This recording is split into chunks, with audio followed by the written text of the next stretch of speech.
Hey everybody, I wanted to this is a really special interview for me. This is Joe Familette, ABD, and I'm Randy Curtis. And this is a great story because Joe did something that I think is great for all players to kind of learn and to understand. But he got a scholarship to Macalester College, which is one of the top liberal arts schools in the country. Yep. I think, what, number 20? Yeah, I think it's 22. 22, 23 top schools in the country. And the scholarship's in excess of what? $50,000. $50,000. But here's the thing, Joe never played at that time 1 day of varsity baseball. So, hey, congratulations. Thank you. You've been around a long time.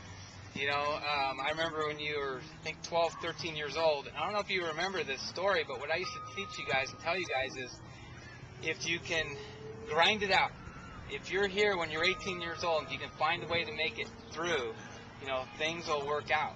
And you guys had a pretty good team, and a lot of those players on your team did kind of make it through. So to me, it's like a special group. Yeah. So I'm just overly proud of what you accomplished. But here's the thing. Average player, okay? I think you're can be an average collegiate player, okay? That's just my personal opinion, okay? I love you. Your work ethic, though, way above average. Your mindset, your goals, everything you're doing, who you're being is way above average. So, tell us a little bit about the experience. I know you've been to a couple different high schools. We're going to go over that, and then we're just going to I want to talk about how this came about with Macalester College. So, as a sophomore, junior, you played JV baseball. Yeah, How JV. did that work? Come on a little bit. Make sure you're on camera. Well, sophomore year, you know, I was playing well, but still just couldn't really crack the varsity roster. I mean, we had a good team at the varsity level. I thought I could play, but you know, my coach kept me in JV, and I played well my sophomore year. And then junior year, the whole summer I was playing varsity ball, and then right when season started, he told me I was going to be on JV, and then that's when ABCL, the spring league, came about. Okay. And you know, playing, Mike Spears talked to me, and it just seemed like a good opportunity to play 40 games with the wood bat, play against good competition, just get a lot of reps in. So I did that, and that was probably one of the best decisions I made, because not only did it give me a lot of reps, made me face a lot of good pitching, better than I'd see at JV, but I got stronger during that season because I had the weeks to work out, and it worked out really well. Okay, great. And then going into, this is another thing I want everybody to know, your grades are off the charts. What, 4.1? 4.1 GPA, Yep. SATs, what? 1830.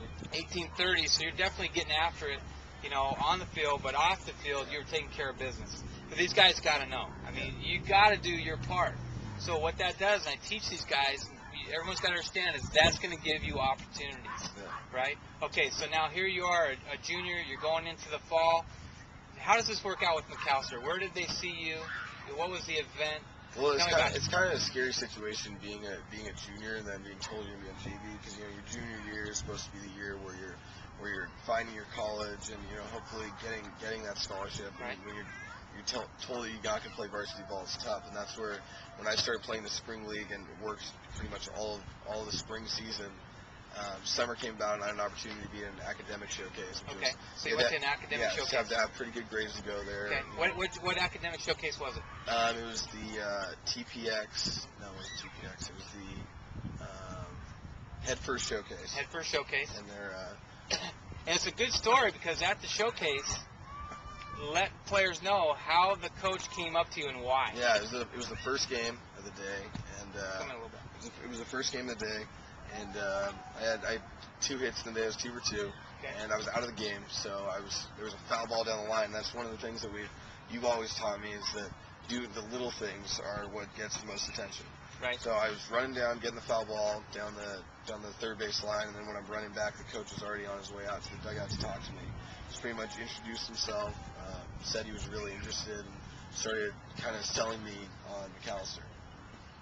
So you're telling me because of getting a foul ball, you got to get this. It's huge. Because these are the things I look for also when I'm looking at players. I'm looking, you know, are they staying involved in the game? Are they doing the little things? That's a tremendous story.